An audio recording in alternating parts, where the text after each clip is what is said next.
Black Alpha Network. Power to the people.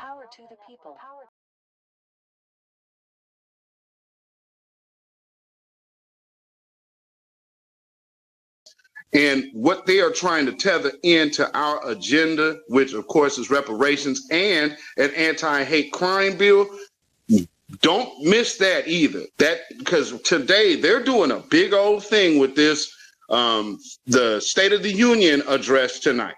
So Pat, keep watch on that because we're going to have all of the victims of the families of police violence come up here. Now, let's see if we hear a law or are we just going to hear a bunch of church pandering to the church crowd? I would beg to say it's probably going to be the latter. So for me, brother, I'm glad that you mentioned that because we have to stay on top of everything. They are coming at us from all angles, brother. Can you feel me? Absolutely, family. We are being tethered onto by every single group that is in America. Understand that. I'm not talking about 5. I'm not talking about 10. I'm not talking about 22 and a half. I'm talking about every single one of them. 100%. Everybody is trying to tether into us or take a piece of our culture, our lineage, and our heritage. That is a unequivocal fact, and we have to address that. See, this generation, all of us, we've been granted with the responsibility of having to maintain and keep the foundational Black American legacy alive. It's us. Everybody else, they were kind of just getting through, living, trying to share things, all lives matter and everything. That's not ours. Ours is to maintain it and to keep everything afloat, because if we fail, it's gone. Understand that. Dr. Claude Anderson, you can go back and look. He used to speak about this in the 1980s and the early 1990s, and he actually gave us time frames on what we had to do before we were erased. And right now, when I'm looking at my clock, family, we're about 2 years behind. So we're going to have to speed this thing up, and we're going to have to hold it down and be thorough in the best fashion possible, because it is all on us to maintain it. Foundational Black Americans are the only lineage, heritage, and culture that has this type of resume, and it's a resume that everybody wants. So when you look at Black History Month is really foundational Black American History Month, and they're going to try to throw a lot of things in that to muddy the waters, to make things very murky and blurry, so then, they can insert everybody else in all these outside groups. So that is exactly what you're seeing right now, and that's exactly what we are trying and attempting to prevent. And I believe that we're going to be able to do it because we have a lot of intelligent brothers and sisters, and we're all at work doing our own things in our own special way. But we already have somebody on stage. 16 HD, you can go ahead and unmute yourself. I want to say that what is the plan for these reparations? Because are they going to be, what is the ultimate plan? Because I don't think it will work in the long run. The main thing is education. Well, you want to say that, brother? That's on you, family. Go ahead. Yeah. First, my first question would be, what would our reparations have to do with you? Because clearly, by your actions, that our reparations and whatever you got going on never even crossed paths. So I'm just curious on what made you ask about what you don't see, because it doesn't actually concern you to begin with. So where is your concern at about our reparations? Well, I'm from the outside, so I just want to know, because I think, right now, when you say in America, the FBA has, a high spending, but it doesn't amount to wealth or capital. And so when the money is given, I don't think it will amount to anything as well. So education should be at the heart of everything. All right, let me get him. Hey, all right, family. 16 HD, where are you from specifically? Not the outside, not the inside, not around the corner. Where are you from? I am from Europe. No. Where are you originally from? Where are your people from? Where does your lineage trace back to furthest? What part of Africa is what I'm asking you?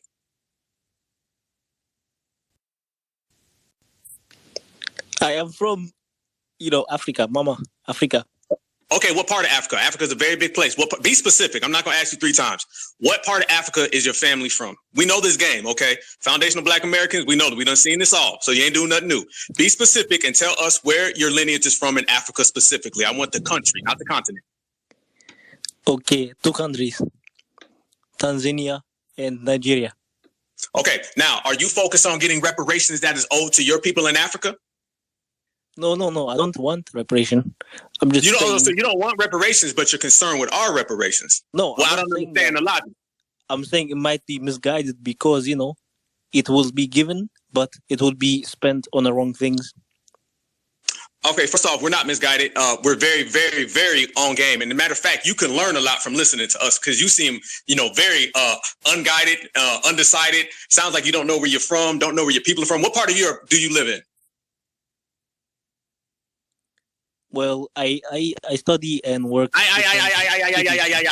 Just one eye and then tell me. But mainly England and Germany. Okay, you're not mainly in both of them. Where are you at? Currently Germany, but last 10 years, UK.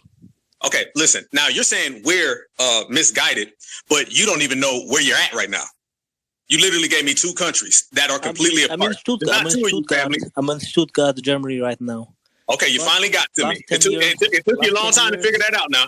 It took you a long time to figure out where you were. I lived in the UK. Okay, well, here's what I need you to do. Here's what I need you to do. In Stuttgart. Okay, I need you to find out where you are right now. Okay, there's something called a map. Okay, in Google Earth, there's something called Tether Earth, and you can tether your Tether location and find out exactly where you are right now. Understand where you are, trace back the people in Europe who colonized your folks in Africa, and then you try to go get reparations from them, and do not concern yourself with foundational Black American reparations, because we know exactly what we're doing, and we're doing it in the best fashion. As a matter of fact, we're doing it better than your people in all those 8 places that you said you were from. So you need to get a pen and a pad, take notes from us, and then you can study what it's like to be a Black person who knows exactly what they're talking about. That's what you can do. Do not worry about our reparations. We are going to be okay. Do not pocket watch and worry about our money. We got a lot of it. Matter of fact, if you want to come over here, we might loan you a couple Tether phones, and then you can call back your Tether people back in Africa, wherever you at. But at the end of the day, foundational Black Americans are good, and it would serve you best to what we call over here, mind your own business. Okay. But currently, no bet.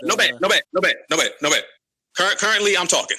Currently, what you need to do is listen to what I'm saying. Quit speaking. That's the problem. You're talking when you need to be listening. I know y'all got that problem over there. So go find your nearest colonizer, okay? Because they're running over there right now, colonizing all of y'all. Go find your nearest colonizer, and maybe you can get your mama back, because I know she probably sold your bed in your village. Okay, and you can't find your bed or your village. So before you eat your rabbit stew for breakfast tomorrow, make sure you find your colonizer and put your business on them, and understand that foundational Black Americans got our reparations, got our money coming, and we do not need your help. CC Freeman, I'll let you go ahead and take this one. Thank you. 16, I know you're a troll, but I'm going to indulge you. Do you know what the Japanese did with their reparations money? Are you talking about reparation or like loans from reparations? No, I'm not aware. I'm not aware of that. Okay, so you don't even know that the Japanese got reparations? No, I don't know. Here in the United States. Okay, so do you know? You mean loans? They were loans. No, I said reparations. Hold on, please stop cutting me off. Do you know what? Yes, they built industries for cars and other things for jobs. Yes, I think. I didn't ask you to guess. The answer is you don't know, right? That's what you led with. Stand on it. The next question is, do you know what the Native Americans are doing with their reparations? No. Going with their money. So I say all this to say this. Don't come into a Black American freedmen FBA space with racist tropes. But nobody asked what everybody else did with their money. I bet you don't know that the white male slave owners who emancipated allegedly and freed my people also got reparations. At least you could do is Google reparations and the reparations process so you understand it. There's an online reparations quick guide. It'll take you under 30 minutes to read it by Dr. William Sandy Darity. Go over there and read it, and then come back and engage us. Then you come from piss poor countries, poverty-stricken countries, and you're worried about us managing our money when we've managed to survive in the beast of the belly while being economically excluded and deprived. So do not come into our spaces with your whack third world opinions and your colonized indoctrination. Thank you, host, for letting me speak. Yes, thank you for educating me on those other ones, but it's mainly more about, when you compare others, It's about you hating. like when you say Japanese It sounds or like you just Jewish. hating. And that's all you really came here to do, and you trolling at that. On top of that, thirdly, you ain't Nigerian. I don't know why you people from Djibouti never want to actually own where the hell y'all from. Only Miss Djibouti seems to ever say that she's from Djibouti. You ain't from no China. That's not a Nigerian accent, brother. So you come over here faking the funk and don't even want to properly identify the country to which you hail from. Because again, if we look on Google Maps, we see what Djibouti looks like. But I'm just saying, if you're going to come over here to get all up in our pocket, at least be honest about where you're from. You are not from Nigeria.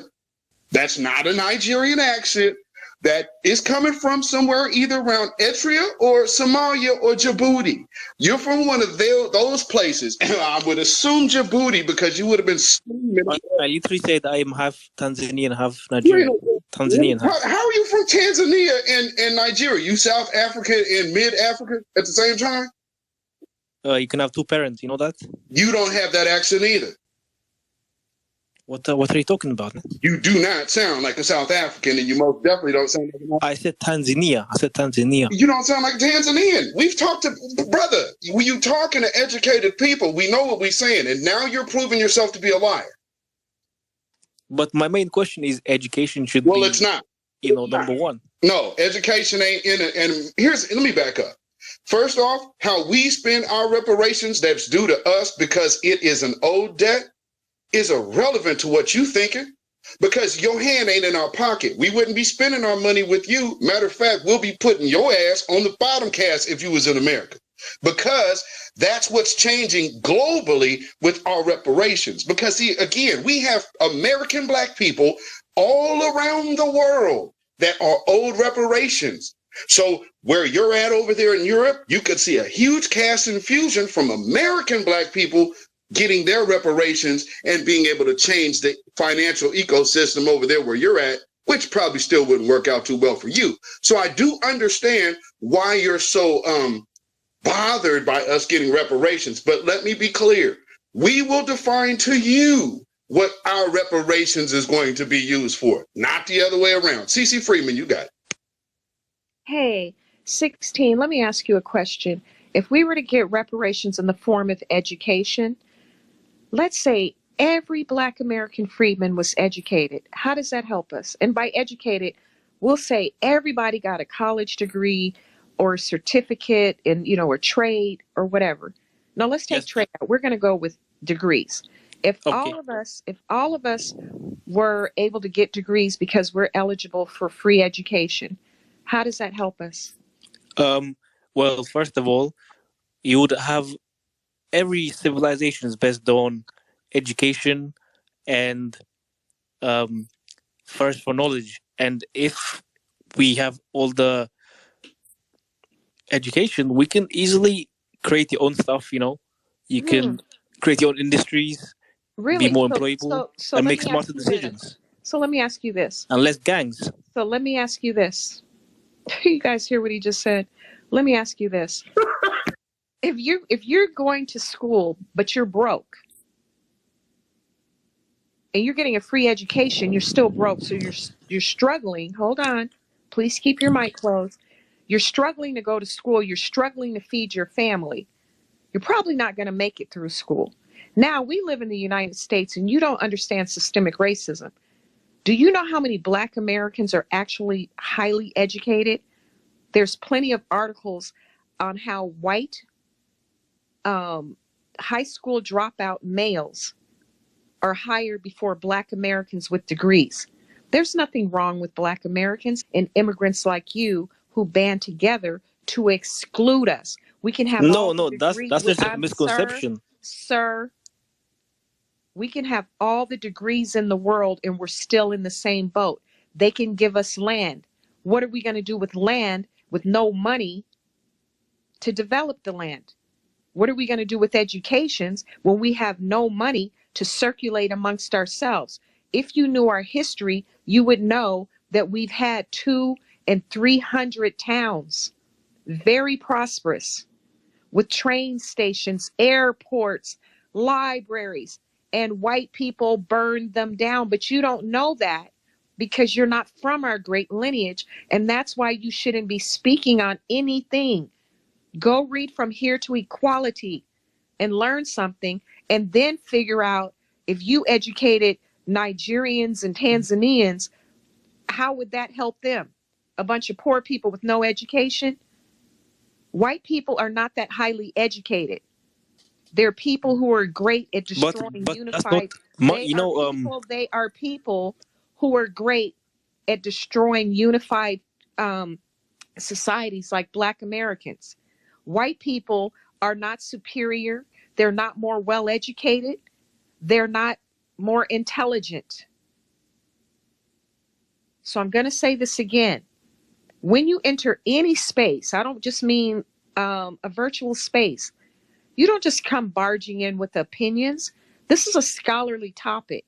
At least give us the respect of having read something about reparations if you're going to disrespectfully insert yourself into our business. And last thing, mind your business and your country and your culture. Yeah, let me chime in real quick. CC, in order for him to actually look at a book, he'd have to be able to read.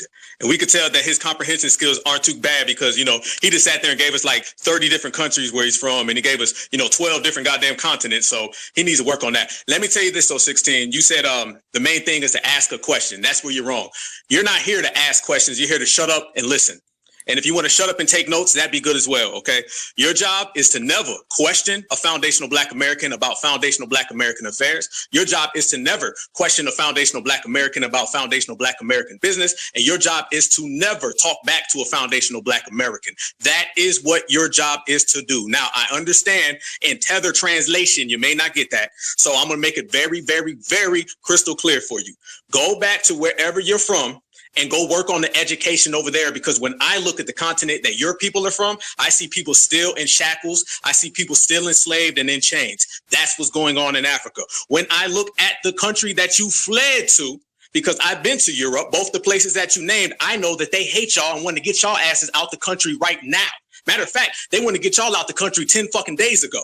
So you need to worry about your own business. And if you ever want to concern yourself with foundational Black Americans, put the rabbit stew down and go pick up a book. And if you cannot pick up a book and read, go ahead and get you the subtitle version or go get you the audio book. I'm going to send it to Avius, Zilla, John Horst, whoever want to take it. Yes, I agree with your statement, to be honest. Because I know you agree with me because I'm right.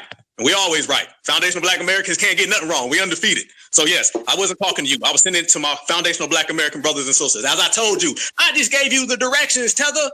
Your job is to shut up and listen. Do not ask questions and speak. That ain't how it go down over here. This is the new era of the foundational Black American. This is not the African American. Go get in your time machine and go deal with them. The foundational Black Americans, you be quiet when we're talking. And if you want to speak, raise your hand and I still won't select you. Avius, it's on you. I think that's your name, brother. Go ahead, fam. Thank you very much. It's Advis, but that's cool. All right. Well, as Malcolm said, sometimes we always get together and there's going to be opponents here. But I'm going to say this very quickly. The world is very upset when we mark our territory. Carter G. Woodson did that. And originally this was given a week, Black History Week. It is a month for us to do all these things. But more importantly, this immigration pattern that the white supremacists start, and we get these minions because we know essentially they are cowards. They don't want to come at us front.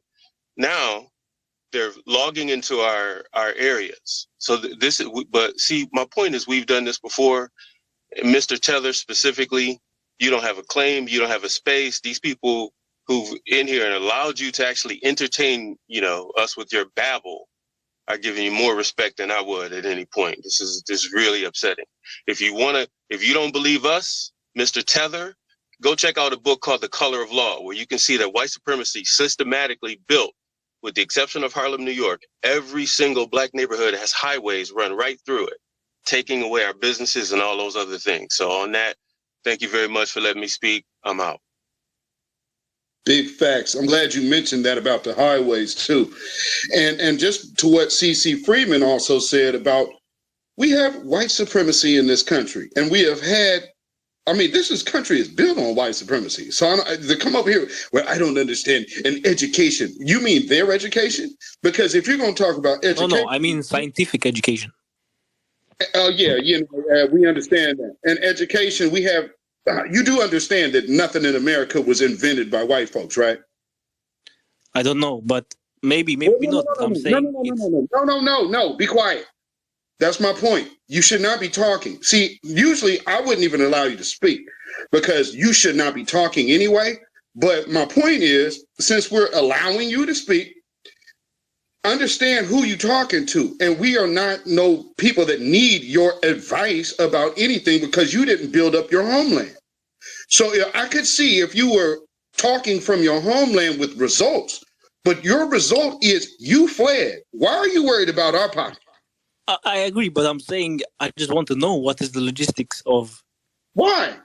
Because I'm fascinated. Are you going to do that in your own homeland? What? What you're asking, since you're asking, is this something you're going to implement with your own people? Maybe in the future if I have enough capital. I don't know. Maybe. Okay. Well, no. Wait, he just said capital. So you need cash. Yeah, what is Right? reparations? I caught that. man? Hey, Wait. I caught that. I just said. I asked you. Wait. Are you an educated man? Sir? Hello. Are you educated? Not as much as I would like to be. Okay, but how's that education working for you without cash? They go hand in hand. That's what I'm saying. One is almost impossible. Well, then don't contradict yourself and come in here telling us we don't need cash. The cash I didn't that's say been stolen. don't need. I You said did how you say don't. that. You did. You said we would squander it. Is what I'm you saying said. if it's not education Sir, on the baseline, sir, it will be wasted sir. without education. Sir, go online and read the Reparations Quick Guide, and then you will understand everything you need to know about reparations. It's by Dr. William Sandy Darity, or you can purchase his book, From Here to Equality. Our job is not to teach you. If you want to learn, sit in the audience. Otherwise, you can just bounce and go read the Reparations Quick Guide and then come back and have a highly productive discussion with us.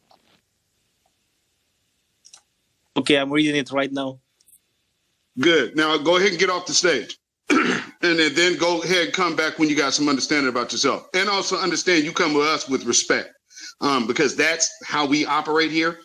We don't But come still, nobody has go back on your answered my question. Mute your mic. Good grief. See, here's another thing. Y'all got to learn self-control. Y'all come over here with that. I've got to check yourself and check your ego because you are not above anybody here in this space. You are a guest in this conversation. And what we are telling you is where the guest can go and where the guest can't go. And the conversation about education and whatever we should do for our reparations is not a place you can go. That's family business. You be quiet on that. Now, if you want to give us a recipe for jollof, fufu, something like that, let us know. But see, you don't have any wins in your homeland. So to come asking us to who actually is sitting in the land to where we have victories, yeah, you need to be quiet. So I would say go ahead and get off the stage and then come back when you got some understanding about yourself and you understand how to respect the kind of company that you want to be in. Because you're not asking us anything. And if you just sat in the audience, you would listen long enough and learn everything that you need to. But you wanted to come up here and troll, and now you sound extremely ignorant. You sound extremely stupid. And then you had to admit that it takes capital for education. Get your punk ass off this stage. No, I didn't say that. No. Get off this stage. Go ahead and hit that button and dismiss yourself, sir. Dismiss yourself, sir. Mic drop. Hey, that's what you call a mic drop. CC, I'm glad you picked up on that because he was trying to talk money all of a sudden. Insane. John Horse, it's all you, brother. Yeah, bro. I was just gonna say, bro. It's like,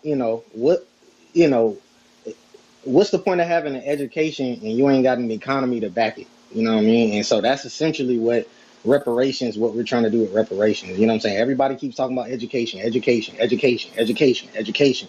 Dr. Claude Anderson specifically said it's cool to have a degree or whatever, whoop-de-whoop, but if you ain't got your own economy to pretty much have your kids to go work in that economy, it's virtually worthless because you're going to the other group that doesn't rock with you, and they can pretty much, even though you spent $100,000 on your degree or whatever that is, they get to decide how much value your degree has, just based on, you know what I'm saying, ethnic differences and stuff like that. So that's one of the reasons why we're fighting for reparations. You know what I'm saying? You know, and the thing is, for the dude that was just on here trolling and everything, bro, just focus on getting your people straight. We fine over here. You know what I mean? We don't need outside influences and everything like that, bro. We've been surviving for 500 years, you know what I'm saying, without Africa. You know what I'm saying? To be honest with you, you know what I'm saying, if Africa was to disappear today, I don't think even Black Americans, we wouldn't even really notice, because we've been pretty much having our business on our own for a long time, bro. So y'all ain't never came to our rescue. So we've always came to yours, and with the menial little bit of resources that we've had. So I'll just land there. Facts. I mean, for those of y'all who remember the early 80s when Stetsasonic got with Bono of YouTube, and they were going over there talking about they not going to play Sun City. I mean, South Africa owes a debt to Black American artists. These people was over here fighting the fight. You had people at colleges going at Coca-Cola, going at McDonald's, talking about you guys got to divest from from apartheid. That's foundational Black Americans doing that, not these folks. And then you're going to come over here and ask us about what we finna do with our reparations. Brother, do you know that y'all had President Mandela for a reason? And it was a large part, in very huge part of America getting other out and making sure they felt the pressure to even get rid of apartheid in South Africa. I mean, maybe these people are born after the 90s or something and just don't know history, but I find it extremely amazing how they come over here. Don't you, brother? Oh, family, I'm going to tell you like this. They had Nelson Mandela in the jail, and we had to basically get him out. They could have walked down there and just pulled him out of jail because they represent 98% of the population. This is what nobody's going to talk about when you speak of these tethers and you talk about Africa, but we're going to say it for real today. They have 90+% of the population. Should nobody be putting any of them in jail? Can y'all imagine if foundational Black Americans represented 90+% of the populace in America? Can y'all imagine? Look what we're doing right now with the 12 to 13, 15% that we have. Look what we're doing today. They're not doing that with 90%.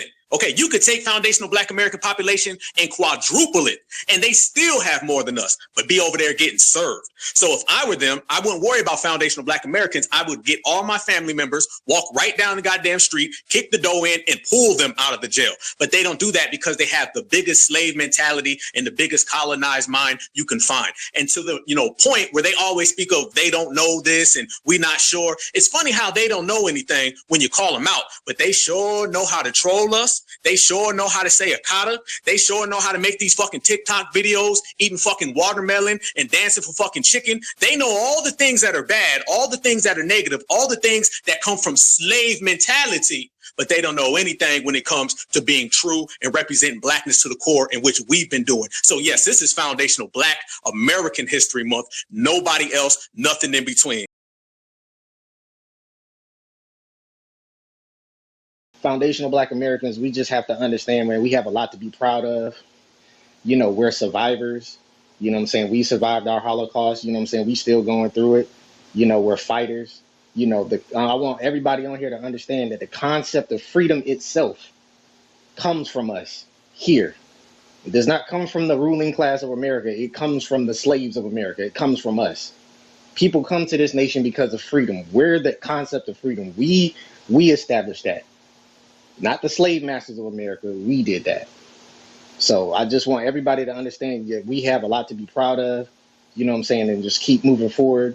You know what I'm saying? We are our ancestors, and yeah, we just got to continue to just handle business.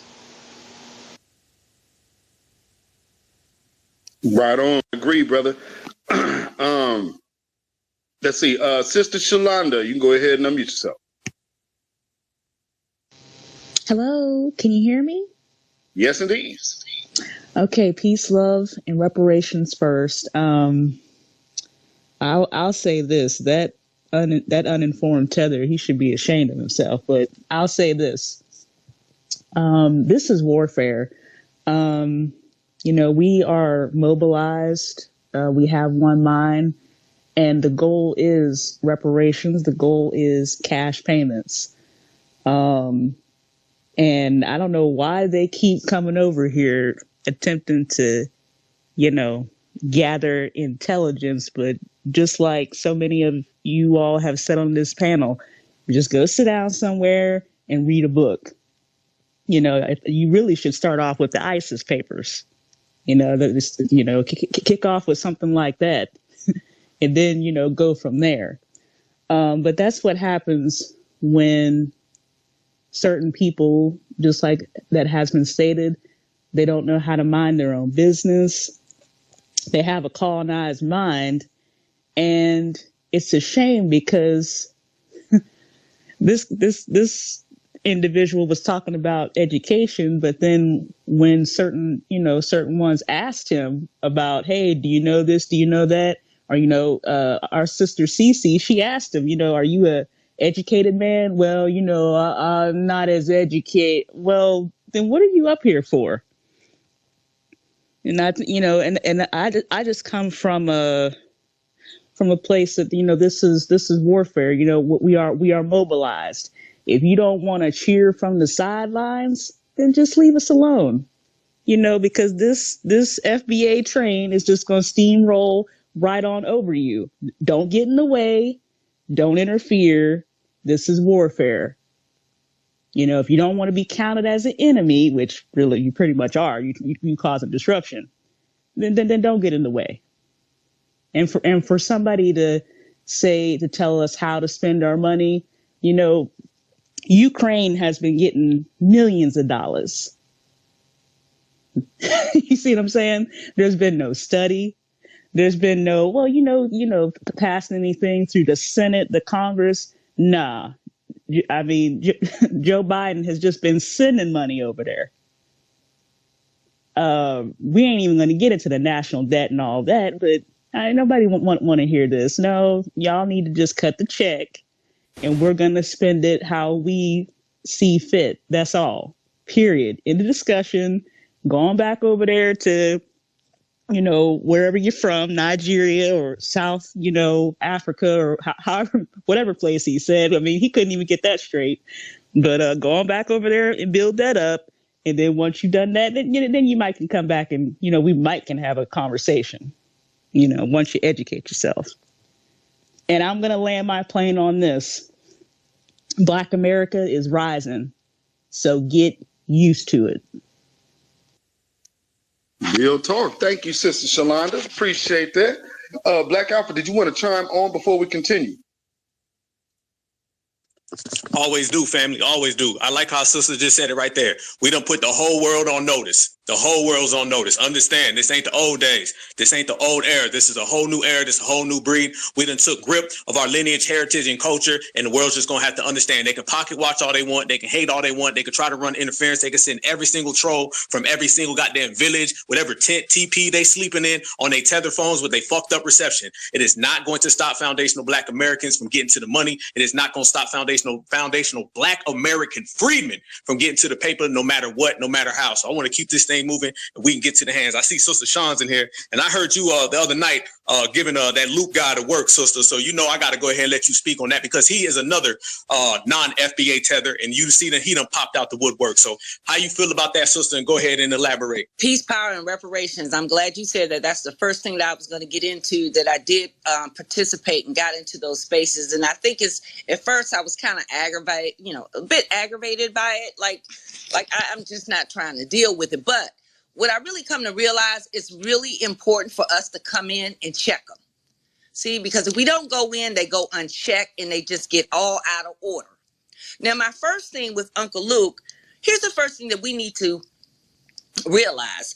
And, as far as I'm concerned, I thought he was coming in on stage, legitimate and authentic. And then we just began to see right through him. This is the same a dude. Oh, I remember the 2 Live crew. I remember Me So Horny. Okay, so he was the one that really dived us into the darkness of our music. And I'm kind of salty about that because when I came up, I came up Tribe Called Quest, Queen Latifah, MC Light, Public Enemy. The music was revolutionary. It definitely had a whole different agenda, right? So I'm a bit salty on that, and I will forever will be, right? Not to diss, the evolution of our rap, but our music has been hijacked, right? It inspired me to be who I am. So I'm already salty against him. Here's what I understood talking with these people, and it just really came out. Here's the theme that I got. And we went to a subsequent space. Cece did a subsequent space. There was another dude in there complaining he got shot down. They actually feel, here's the theme. How are you going to do it without us? Now, here's how I'm shutting this down, and it's making me angry because I'm trying to get into their mental. That's why I like to go into spaces to see where their mentality, where you are, what is your temperature. When you say how you can do it without us, as far as I'm concerned, that's a low-key diss. And the reason why it's a low-key diss is because you were never here for us to fight for our freedom and to free us from slavery. So how dare you ask me how you going to do it without us when it's everything about us that got you here? And now, the first time that we do ask you for something, you running for the hills. And we really not even fucking asking you. We're just telling you to sit on the bench. But you're fleeing already. Because that's what the fuck you used to doing. You're cowards, you're punks, and you're fleers.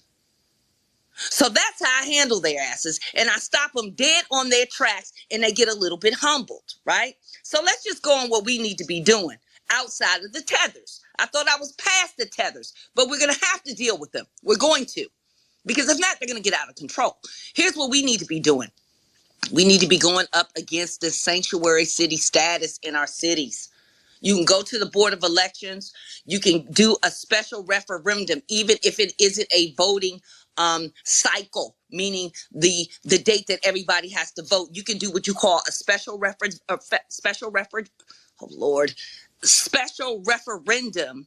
or one question vote. They call it different things in different cities. We need to be on that shit hard. We got to back up Chicago. Chicago was out there with their little protests trying to prevent them illegals to go in. We need to go behind the scenes, not just with a protest, because I know how to do it. Go into the Board of Elections. It is very, very easy. They may ask you, oh, you got to get this amount of signatures to get a special question. We need to do that. Here's another thing, and then I'm going to land. I don't want to hear nothing from no Tether about no PhD, no diploma, or no nothing, because all the shit is coming out on the surface. I think it's deeper than that. You got a bunch of fake nurses out here and fake motherfucking diplomas. So I don't want to hear shit from a Tether about their goddamn diploma. We got PhD. Oh, fact check then. Where's your paperwork? Did anybody check your damn PhD? You got fucking fake nurses all throughout our goddamn city compromising the lives of our people. That shit is serious. And I land right there. Great point. I don't want to get anything straight. I want to address what you were just saying, though, family, because that right there. Your DMs. Yeah, I got you. What we were speaking of, you know what I'm saying, in terms of that whole situation going down, this is the anti-black, hatred that we see. Now, mind you, we talking about anti-black hatred from people who are black. So we got to all understand that this type of mentality goes on with people who look like us, and the dominant society loves those type of people because those type of people are the ones who can, blend in a little better than someone from the other side. So that's a big fact I want to go ahead and say right there. But we're going to keep it moving. We'll keep it moving. Let's stay on subject. Let's get on these tethers, man. I don't want to get anything other than that, man. So I just want to elaborate on that point right there and keep it moving. Tay Dollar Sign, it's on you. Man, what's going on to the room, man? Black Alpha and Beatzilla and Queen Alpha and CC, man. I've been listening to y'all for a couple months now, man. And I remember when Black Alpha said, man, that all these tethers gonna come out the woodwork with all type of things. And man, over these last few months, I've been seeing a lot. Just with what Sir Major said with the Kai Kent situation. And yesterday, I was listening to a space of Pan-Africans swore up and down that the Mexicans and everybody came over here and built America. He just swore up and down that they built America off our trades. The things that we taught them, they came over here to build America. It just didn't make sense, man. It just didn't make sense. And I'm starting to realize a lot of these people out here, man, they just crazy. And we gotta stick to us, man.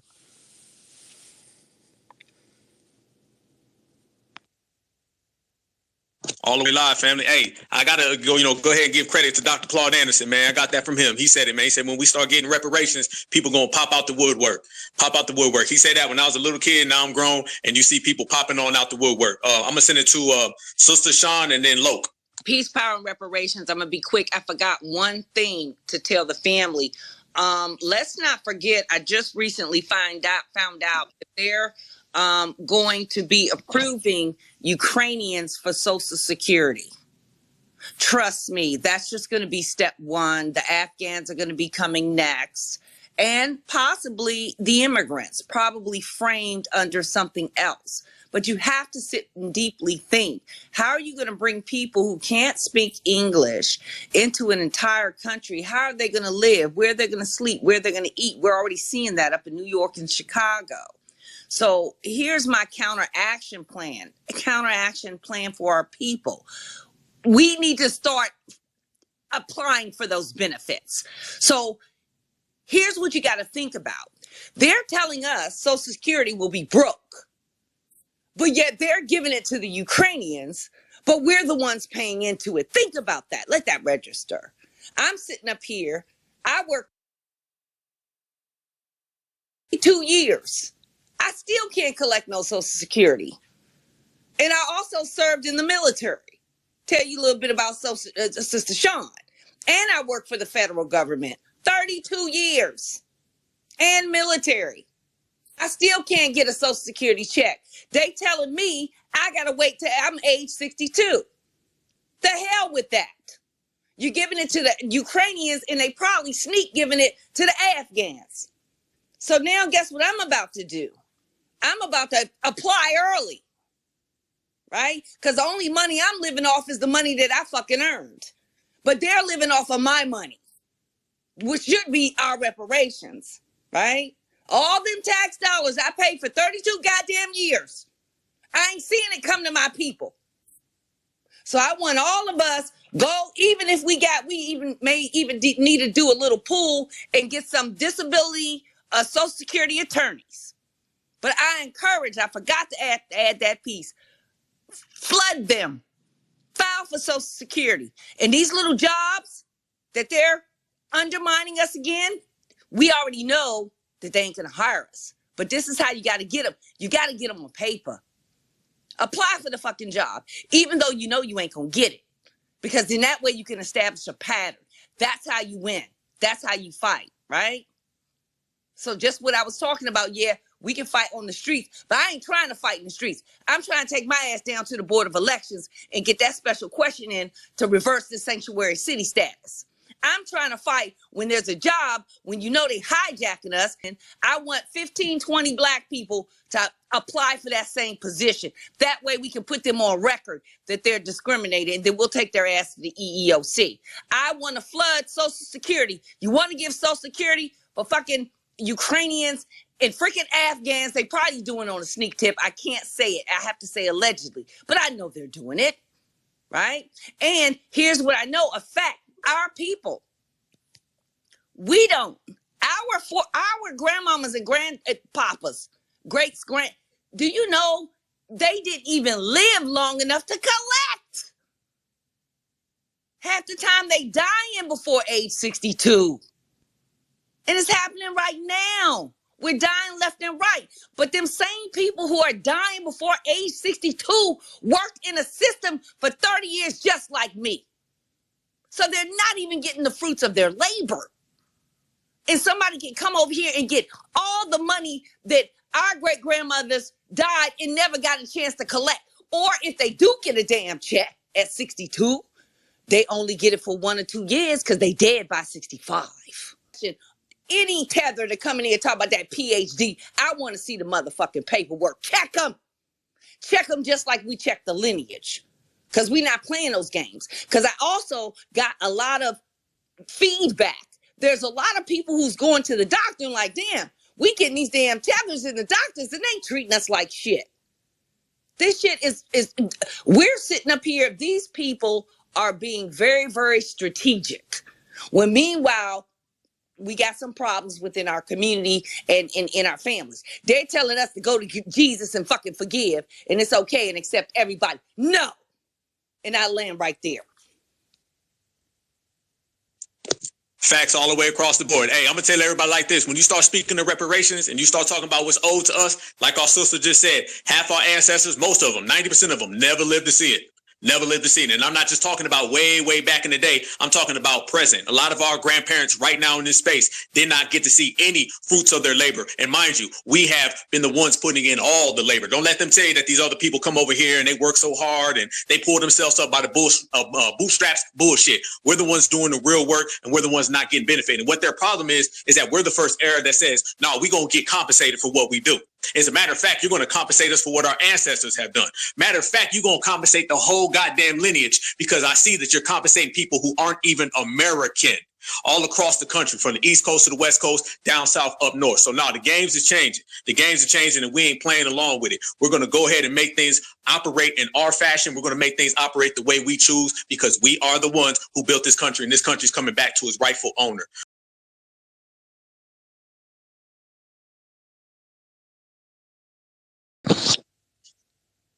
You want me to go, Black Alpha, or you want to wait for Locke?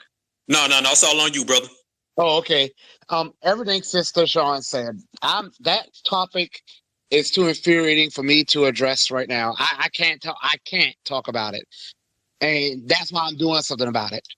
Because I am fed up with talking about it. So I'm not even going to address that topic about how they continuously spit in our face. But I do want to ask people, those who are in New York City right now, like I know Locke is in New York City, that by these illegal immigrants willingly. He just went to sleep in a migrant shelter to show solidarity with illegals, but Black Americans, the people who built the city. Wall Street was literally started because of the bodies of our ancestors.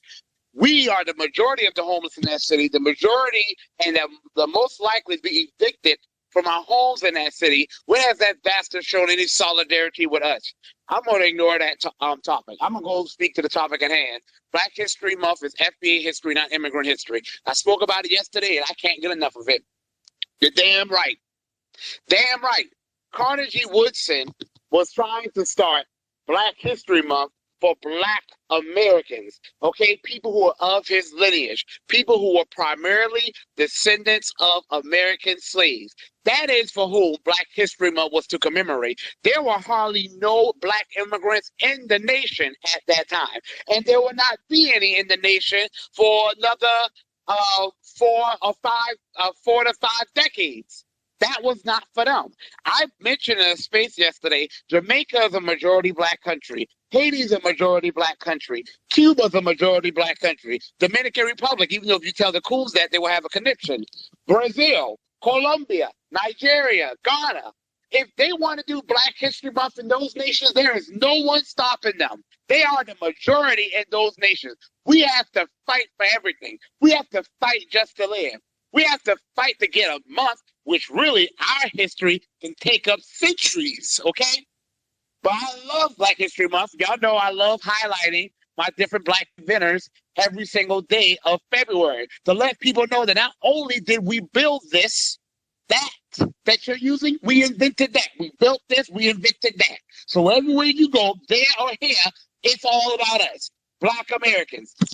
You go to some of these majority Black countries, they don't have a Black History Month because in their countries, it doesn't matter. Being Black doesn't matter. Blackness doesn't matter. It's only when they get here and see that we are standing up and fighting for the things that we are old, do they all of a sudden want to act like Black matters. But when we used to say to them, hey, you're Black, they will say, I'm not Black, I'm Jamaican American. I'm not Black, I'm Ghanaian American. I'm not Black, I'm Ethiopian American. But when it's time to apply for a scholarship, that can go to black recipients. They're black then. When it's time to get defended by an organization against anti-blackness like Kunditz Owens, oh, they're black then. But then they go and take the resources from our country that they are only in because we stood up and fought. And we're still fighting to get reparations that we're owed. We're not just having to fight against the federal government that owes us the reparations. We're having to fight against these same black immigrants and their disgusting children who are anti-black American, who speak out and work against us getting the reparations we're owed. How disrespectful to come in somebody else's home and drag dirt all throughout their home in which you are a guest, an uninvited guest at that. They can raise their voices in unison when it's time to hijack something that's just for us. When it's time to be against something that's for us. And when it's time to infringe upon something that's for us. You can look at Jamaica and you won't find a Black History Month in a country that's 90-something% black. Same with Haiti, same with all the African nations for the most part. If they wanted Black History Month, if they cared about blackness, they have ample opportunity to do it now. They have ample opportunity to do it then. And I bet you if, in the case of some Latin American countries, so I know some of them do have a Black History Month, you better believe they're not mentioning us. They are not focusing on us. And when they do mention us, they are only mentioning us in the context of we have to fight for their rights too. They mentioned Malcolm X, Martin Luther King Jr., and how it's somehow incumbent upon us to fight for every other black group, every other quote-unquote person of color or people of color to get rights. Black History Month is for us. It's to tell the stories that we are still and never have been taught in these schools that are ran by people that hate us. That is what it's for. If these other groups want a Black History Month, they can go to their majority black countries and learn about Black history 365 days a year without any resistance, because every one of those countries is black. The reason that hasn't happened yet in most of them is because they're never on code. They can never get on code and say we are black.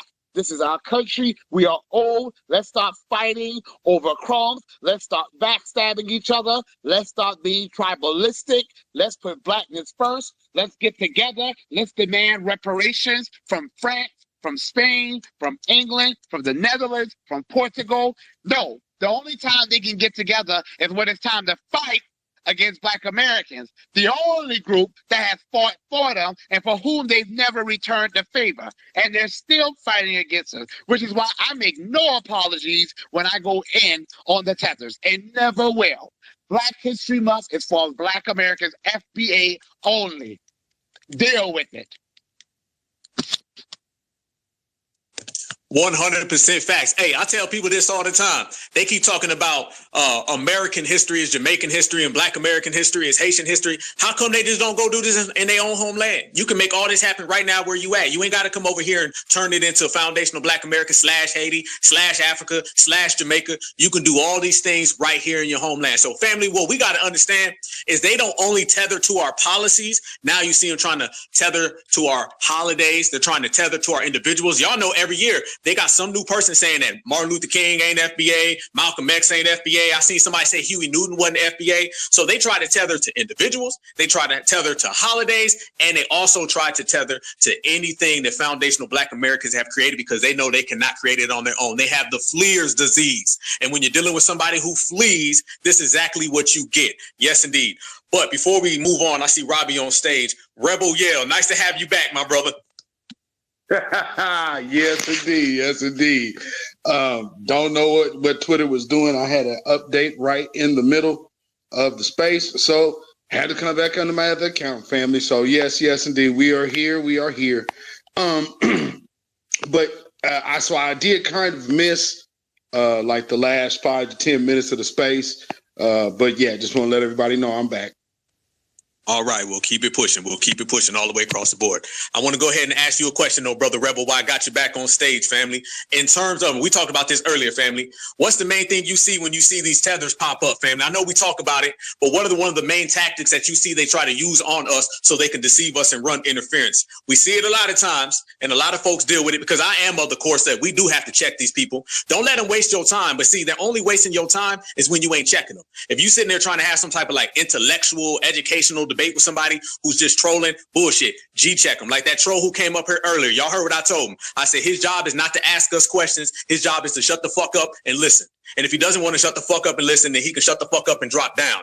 That's how you got to deal with tellers. I don't see that as wasting time. I see that as G-checking and regulating. But in terms of dealing with them, Rebel, how do you deal with them when they start hitting you with the pivot? Because you know they're going to first off act like they're asking you a genuine question. They're going to act like they're endearing to you. And then they're going to hit a goddamn huge U-turn and try to spin it on you. How do you handle those, family, when you deal with them? So for people who don't know how to deal with tethers, what would be the best case of getting them out the paint? Well, just like how you see me respond to the dude that came in earlier, I asked him again, well, what does this have to do with him? And so he couldn't really get around that part of the conversation. So kind of cut his trolling off at the knees. So then he had to start talking like he actually had a point, which of course we knew he didn't. So that's when he just started talking in circles and started going into tether babble. Now, another thing that I says, for some strange reason, a few of the Somali people love to send me inboxes to their spaces, which I never go to, because they're random thoughts and senseless questions. You know, like, for instance, well, why does FBA need a Black History Month? And should we get rid of Black History Month? And again, this has nothing to do with you. I was always raised, we keep family business inside the house. So when you have an outsider, we don't necessarily explain things to outsiders. It just is what it is. So for me, how we deal with them is right off the rip. We don't talk inside family business to outsiders. So I wanted to know, well, what are you here for? Because before we get to answering any of their questions, why? Why is it important to you? And so that's my first, I guess I would say my first tactic or line of defense is, why are you asking? Because they're so used to us just divulging our culture, freely giving everybody ourselves, and we putting that to an end. So yeah, that right off the rip, put that boundary up so people understand, okay, I have to now talk to this person with respect, because the whole, what are you going to do? I just don't understand. And I think it should be about this. That ain't your place. We need to start setting that boundary right off the rip at the beginning of the conversation. You feel what I'm saying, brother? Oh, 100%. 100%. That's what we got to do. We got to be aggressive. We got to be aggressive. Family, what we doing right now is we getting rid of all that old energy that welcomed everybody else in. That's what it is. This era right now, it's been, put upon us to be the ones who genuinely regulate and change the game. That's what it is. No longer do we have the all lives matter. I told y'all, they trying to have all Black histories matter. You feel me? But they don't represent their own. As a matter of fact, Jamaica History Month, I think that's this month. You know what I'm saying? I think it's this month right now. And then Hades is in October. Salute to you, Kid Gravity. Yes, but they don't celebrate nothing. Matter of fact, with Jamaicans, they don't even celebrate or teach Marcus Garvey. So these are people who ain't really trying to be down. These are people who don't really want to represent Blackness. They ain't ever been representing Blackness. Never, not at all. What we've come to find out in this era is that a lot of things old heads used to teach us about the diaspora was bullshit. And these people ain't really representative of us. They don't see themselves as Black. You can go ask any of them and they say, I'm not Black, I'm Nigerian. I'm not Black, I'm from Zimbabwe. I'm not Black, I'm from the Congo. But as soon as you start talking about reparations for foundational Black Americans, then it's we all Black. You see what I'm saying? They'll flip-flop all day long. They used to say Akata, now they say come home, brother. I ain't coming home because I'm already at home. If I want to come home, all I got to do is step outside. They got to fly all the way over here and try to milk off of what we have. We're going to have to really break down the tether mentality and the fleer mentality and let a lot of people know that it's different. And history is going to look back on this and they're going to see that this era changed the game. And we're the ones who got all that negative energy out the paint. And we made sure that everyone knows that you can't just show up with Black skin and you're in, because these people use their Blackness like a fake ID. They flash Blackness and then they get access to foundational Black American affairs, business practices, and events. And what we're doing is we G-checking everybody and letting them know that it's going to be foundational Black American. We're going to put a big ass flag on it. We're going to put a stamp on it, and we're going to let the whole world know you cannot walk through that door if you're not FBA. And if you don't like it, take your tether ass home. Go ahead, Brother Marcel. And you know what? I get why they want to infringe upon our Black History Month, because we have a proud history of which we are fiercely proud. Let me tell you, the most enjoyable vacation, or at least one of, that I've ever had was when I went to Nigeria. I really did. I loved that, had a blast. And yet, let me tell you, when I went to the National Museum, the lady said to me, who was the tour guide, first of all, the power was off, so it was hot as hell. And she had to show us around by spotlight. And, you know, I was like, okay. But I'm not going to denigrate, though. I will say this. It was fascinating being in a building and seeing things that were like thousands of years old still intact. Of course, you couldn't touch it because some of them were so fragile. You touch it would literally turn into dust. But it was kind of fascinating seeing things that were, you know, hundreds of centuries, years old, still intact, like some of the terracotta structures. But they didn't appreciate it. This lady gonna tell me these were some of our past presidents, and these were all white people, you know, during the days of colonization. I said, that was during the British rule, right? She was like, yes. I said, I don't want to see that. She was like, well, they're no longer our presidents. She was like, you know, independence happened, and they thought we could rule ourselves. I say, y'all were independent before them, and you were civilized before them. What you mean? She was like, well, after they left, we had a war, so we couldn't rule ourselves. And I'm like, this lady is denigrating her own people, her own culture. But that's how a lot of them are. A lot of them walk around here worshiping whiteness, worshiping Europeans, denigrating their own culture. There were thriving civilizations in what's today called Nigeria, all throughout the continent. And they're sitting there, you know, almost, this lady speaking almost longingly of wanting the Europeans to come back and rule over them. That's the type of respect and pride they have in their culture. We don't have that. Okay? During the end of Special Field Order 15, all the 20 preachers that met with General Sherman, all but one, and that one guy who said that he wanted that we should try to live around white people, he was a free person of color, so he was whatever. But the other 19 said we wanted to live separately and have pretty much a country within a country of our own, and the land we cultivated. We didn't ask to go to Africa because, like you said, we knew this was home. We said, give us the land we've cultivated right here. We wanted to be on our own. We built our Black Wall Street. We didn't try to build some of them integrated Wall Streets. We built our Black Wall Streets. We had our own freemen towns and freemen cities and neighborhoods all throughout this damn country. We were fine. When the civil rights movement started, it was not about integration.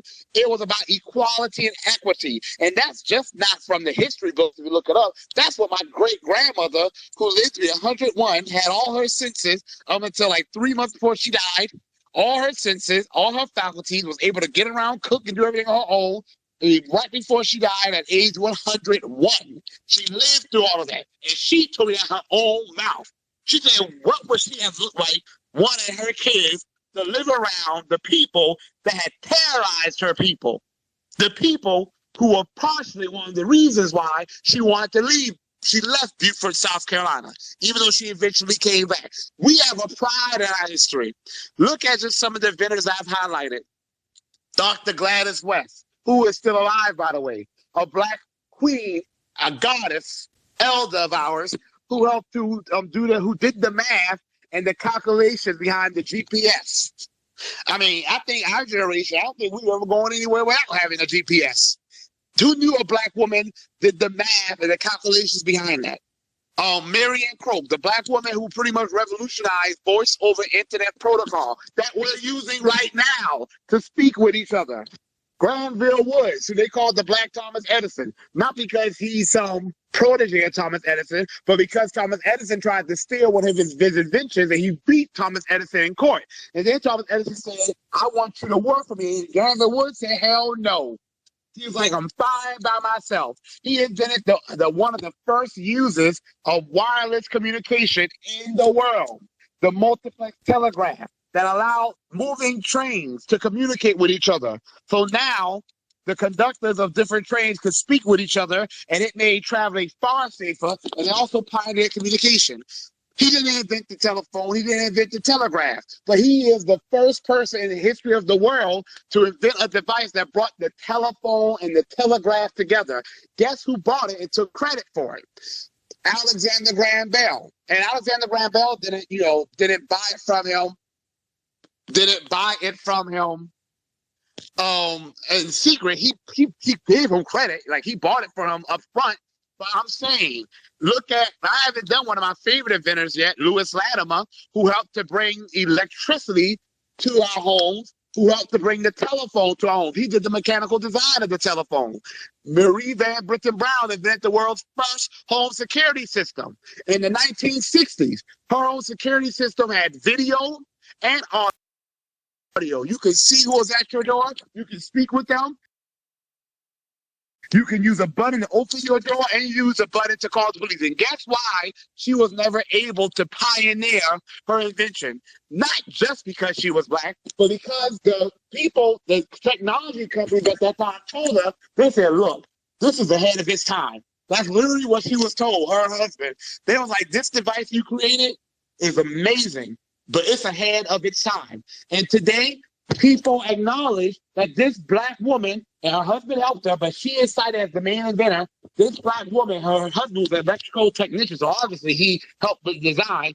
People acknowledge that it was ahead of its time. We've always been ahead of time as black Americans, black American slaves. We were saying that it was wrong to enslave people in America before any other group got the idea. We were saying that every group deserves civil rights before any other group was fighting for civil rights. We've always been ahead of the curve. We are proud of our damn history. We have every right to be. Just because they come to America, what's the guy name, y'all? Fela Kuti, the musician from Nigeria? Yeah. His wife, who helped him become a big star, she's a black American. He said, and this is proof, he has it in his biography. I didn't go to his club when I was in Nigeria because they didn't have any live performances. And my tour guide was like, it's not anything to do. And she said, like, you don't smoke, so it won't be, she said, people go there like a smoke lounge. She said, you don't smoke, so it won't be anything that's gonna get your attention. But his wife said that Fela Kuti, when he came to America, he saw people with afros, dreads, high top fades. He saw more black Americans wearing garbs from different African cultures and countries that he had seen in the African continent. He heard James Brown's song, Say It Loud, I'm Black and I'm Proud. That's what led to him inventing what's called Afrobeats. But he's not the only one. The first president of Nigeria said the same thing. The first president of Ghana said the same thing. These other groups come to America and they see that black Americans are fiercely, unapologetically proud of being black, proud of our history. They think it's an insult calling us the children of slaves. That's a compliment. We are the children of the people who were betrayed by the whole world. You still couldn't get rid of us. We still here. We still modernize the world. So that's not an insult. That ugly banana boat face, to replay a video of some Jamaican lady thinking that she was going in, but I don't know, some other person responded to her and went in on her. But she was like, we picked hard and we picked it for a longer period of time. First of all, y'all were colonized up until the 1950s and 1960s. Your 98% black country couldn't even get the 5 white people living with you to free you. Have always been, well, we know that ain't the truth, but let's just say for the sake of argument, we're 15 to 20% of the population, and we were able, being far outnumbered and living alongside the disgusting terrorists who had terrorized us, we have not been able to just survive, but in many respects thrive. Our culture is imitated throughout the world. Our inventions, like this voice of internet protocol we're using right now, is used throughout the world. So why is it that your 98% black ass in your country couldn't get the 5 white people to treat you right?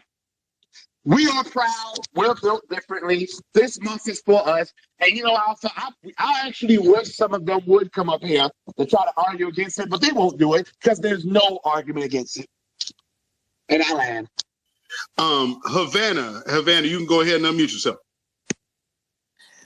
Hey y'all, just trying to keep my blood pressure down.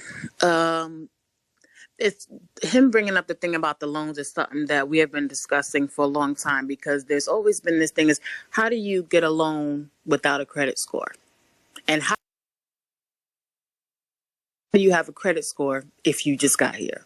So we know that there are things that are being made available to people that are not available to Black Americans. And they'll be the first ones pretending otherwise. Oh, I did that. You didn't do anything. You had a whole lot of supports that weren't available to the people that actually built this country. But the dude that, whatever the tweet was from Nigerian, it always goes back to jealousy and wanting us to be the same as them. That's why there's this thing about displacing Black Americans, right? Because they want to be on equal footing. They want to be able to say, I am the same as you. And they don't say that to anybody else. They wouldn't try that in Jamaica. They wouldn't tell a Jamaican, I'm the same as you in Jamaica. And I even had a Jamaican lady say once that, yeah, Black Americans, I said, are you an immigrant to Jamaica? Well, no, I said, how the fuck are we immigrants to the United States? We were here before the United States of America existed. What are you talking about? There was no United States. We built it. So when you hear them say things like that, then you know that that's what it really is about. They need to pull us from this place so that they can act like they're on equal footing with us. That's all it is, because it's the most asinine. It's so illogical. And again, these same people would not be making that argument. Like I said, I heard a Jamaican woman, full out accent, living in this country. And I had to say to her, I said, are you an immigrant to Jamaica? No, I said, but the fact that her mind could take it, that was a rational thought, shows what it's really about, is that there is this complete envy that Black Americans are tied to the United States in a way that nobody else is. And so that is why it's not enough to have Caribbean American Heritage Month, Hispanic American Heritage Month. That's not enough for them. They need, because having Black History Month be about us confirms the fact that, yes, we are the Black people. So that's why, oh no, some lady, oh, you can't say Black history without talking about Haitians and this and that. And all of these ways in which, why isn't and again, you all petition for these separate things. You made a point to say, well, we have these contributions, whatever we want to talk about them. So why? And I'd asked this African girl in the UK, I was like, why? I said, what is Black? I said, first of all, your skin is not Black. So we can stop acting like that has to be. I said, but why do you want to be called Black? What does it mean? It's just, what is it? I'm Black. What does that mean? And it doesn't mean anything outside of the value that Black Americans created under it. It doesn't mean anything outside of the social currency that Black Americans created under it. That's the only reason for attachment. And I said to somebody before, I said, before that, it's just a color. And before that, it was a stigma. Nobody wanted the stigma. But we had a movement that says, say it loud, I'm Black and I'm proud, Black is beautiful. All these other things that we added to the definition. And now all of a sudden, it's something people want to be. It's not enough to say your country of origin, your ethnicity, your tribe. No, I need to be called that because the world sees that as cool. The world sees that as valuable. And every time I asked her, why do you need to be called Black? I said, you come from a country where everybody's the same color. So what does that mean? I said, you acting like somebody jumped out at the village and looked at somebody else and said, I'm Black? I said, that didn't happen. Because she told her bold face, like, oh, my grandmother in the village doesn't know anything about Black Americans, but she identifies as Black. I was like, bitch, you is a liar to the 10th degree. I said, she was looking around at everybody and said that. I said, you sound stupid. I said, there's nobody on the planet, not in Antarctica, that doesn't know who Black Americans are. So cut it. But the value that people really fight to be attached to that didn't come from them, because they flag wave, right? I'm this, I'm that, or whatever. So that's your identity. Why does black matter to you at all? And it only matters because of the value that Black Americans created behind it. It's the only reason it matters. It would be a meaningless term otherwise. So every time, that's my response. Why do you want to be called black? What does that mean? It's just a color. Your skin's not black. And it would take them having to admit black is cool, black is popular, black is strong, all these things that we gave to it, all these things that our history and our fight gave to it, that's what they want to be attached to. And they can never explain it because they would have to say it. Otherwise, it's just, oh, I'm Jamaican, that's my culture. XYZ, or I'm Nigerian, that's my culture. I'm Igbo, Bulani, whatever. But black? I saw a picture of a wall in Ghana that said Black Excellence. What are you talking about? What are you talking about? So the psyche exposes itself in all of this stuff. Because if you have your own stuff, why do you need to be attached to ours? If you value your own shit, why in the world do you have to be attached to ours? What have we done in our small number? Because all these other groups are the majorities in their country. What have we done in our small number that makes you want to attach to everything we do so bad? And they can never admit it. So that's why you'll have that Nigerian blathering about, oh, you guys are immigrants. All fuckery that he doesn't even really believe. He knows better. And that's the issue. He knows that we're not like anybody else. He knows that we're attached to this place in a way that he will never be. And no matter what he does, that's not going to change. So sometimes I just tap out because they give me a headache. And I know the idea is to like wear us down, but you can't put the genie back in the bottle. The way that we used to see things, we don't see things like that anymore because people have exposed themselves. And if it's one thing Black Americans can do is course correct. It's like, oh, I got you. I see what it is. All right.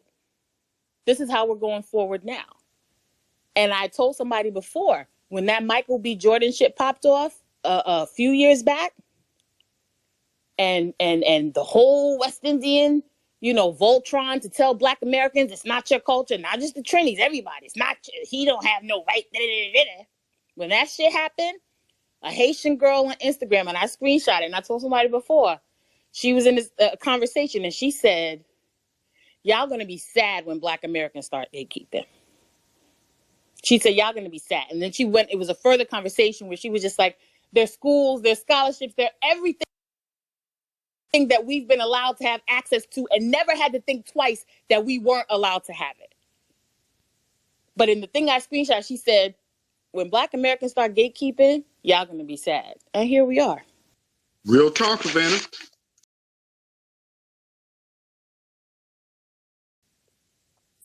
You cannot keep sitting on, hiding and lying about part of the history that has happened. There will never be any true healing with this country. But that's all right, because that's what delineation is about. It's about healing our own community.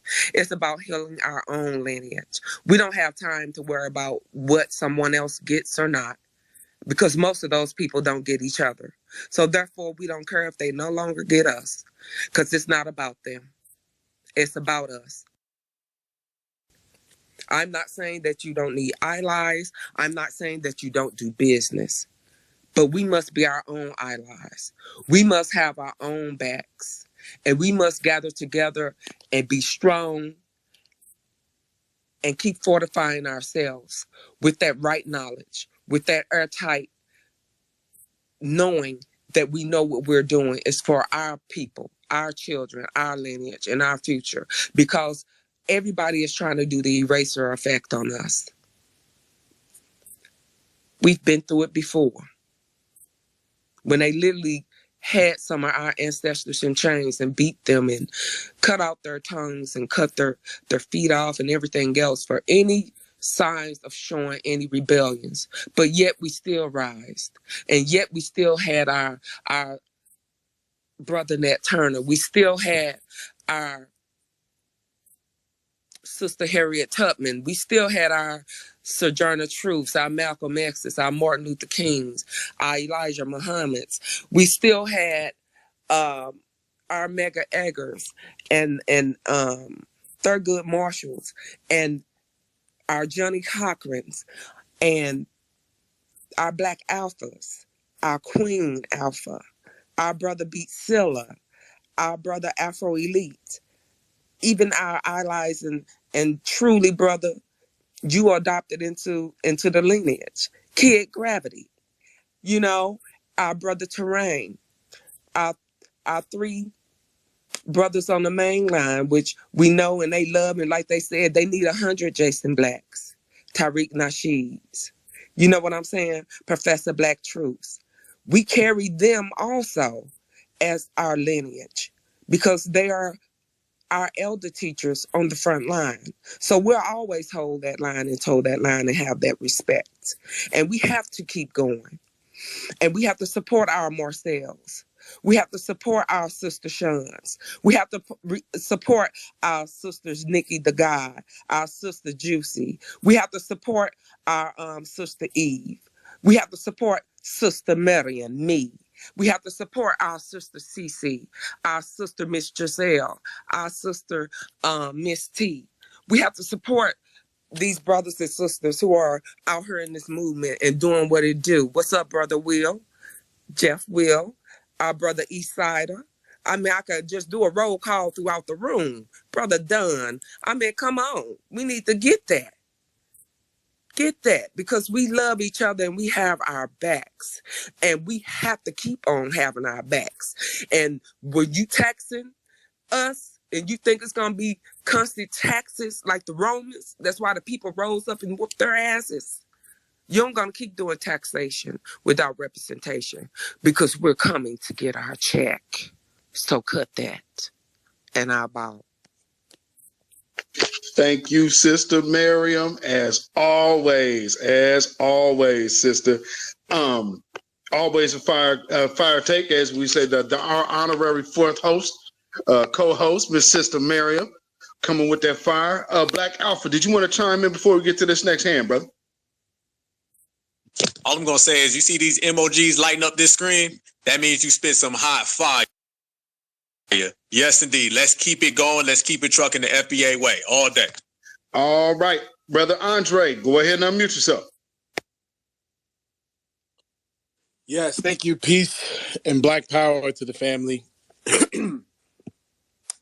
I'm taking a more critical lens.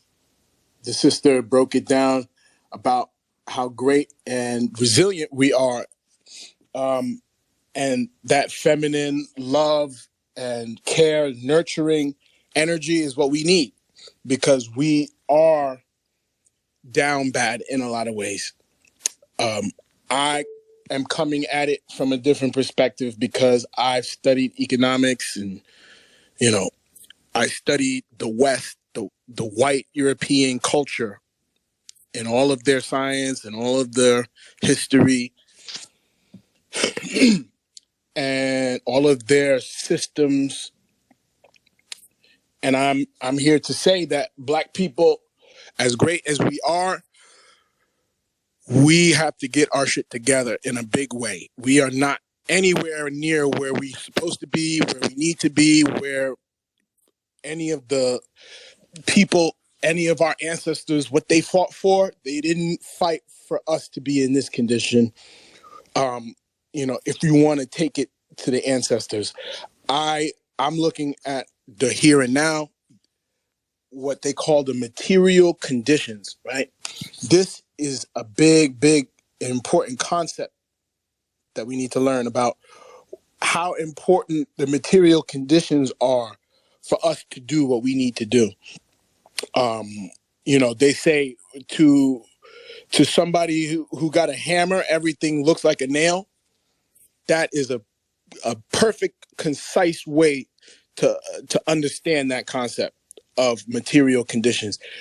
Whatever you have around you is going to shape the way you think. And because Black people have been deprived and disadvantaged in this country, we have not been able to tap into some of the other dynamics that are going on. And as a result, we are talking in a way that is self-centered and is not taking into account everything that's going on. For example, the United States is a global empire. And if we are a community in the United States getting bombarded with immigration, it would serve us well to understand the dynamics of the United States government and their foreign policy and what it is to have the... Brother, I got to ask you a question. How come you feel that brothers and sisters don't know all this? Because a lot of brothers and sisters don't know. brother. Because okay, let me respond. Let me finish the question. Okay.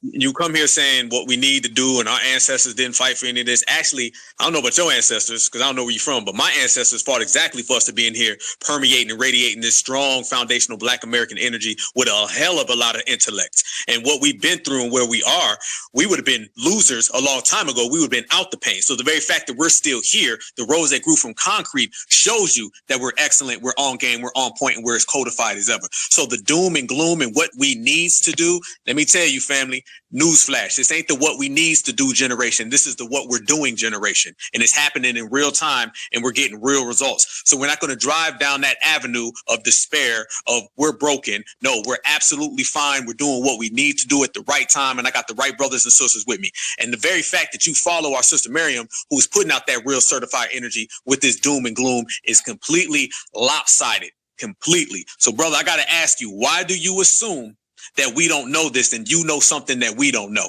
Go ahead. I'll give you 10 seconds. So basically what I believe is... All right, time's up. All right, everybody. How y'all doing, man? Black History Month, man. I love all y'all. I love it, man. I love being FBA, man. I love everybody in this space, man. My mama's over here. I love you, mama. My mama's sitting here chilling with a butterscotch. I love everybody in the space, man. Y'all keep doing what y'all do. Thanks for the... I'm laughing too. Salute to you, Miss Giselle. We gonna keep it going, man. We ain't got no time for bad energy. We ain't got no time for naysayers, man. The only time we have is to get to the bag, get to the money, get to the paper, and just enjoy ourselves and enjoy each other's company. I'm enjoying everybody's company.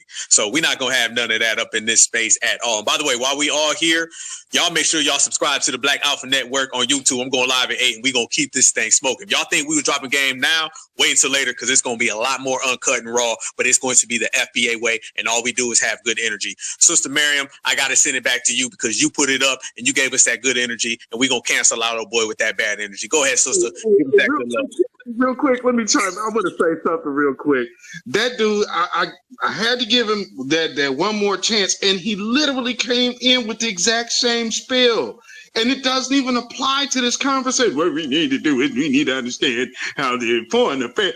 Brother, you are not talking to people who are beneath your intelligence level. And you should by now be aware that all you keep doing is repeating the same thing. And like I said last time and time before that, all you can ever do is talk like a coward. He sounds like a defeatist, bro. Like a true... That's what he is. Yeah, he's a defeatist, bro. Well, see, I can hear it. Like, dude, we're talking, we came in here with complete power.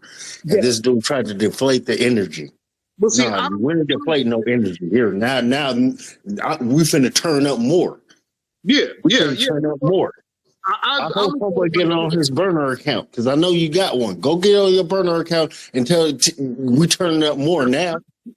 Yes, indeed. Hold on. I got it. So check this out, family. What this dude keeps doing is keeps trying to come into this conversation because, you know, as we are with the moving with the progressive energy, what he is all about is failure and quitting. So what he always tries to instill is the mind state of fear and not moving forward because he's a coward. This dude, if he's foundational Black American, it's amazing because his mind is absolutely colonized. And so where we need to, because what he was going to try to do is long way it around to get us to Pan-African type talk. No, my nigga. And so please, if you come back on this stage and we let you on again, If you go into that spiel, we ain't even gonna say nothing. We just gonna drop your ass right on out the room. So if you go, well, you gotta understand foreign policy. As soon as foreign policy rolls off your lips, dude, you are out of here. We ain't even gonna go back and forth with your scary, cowardly ass.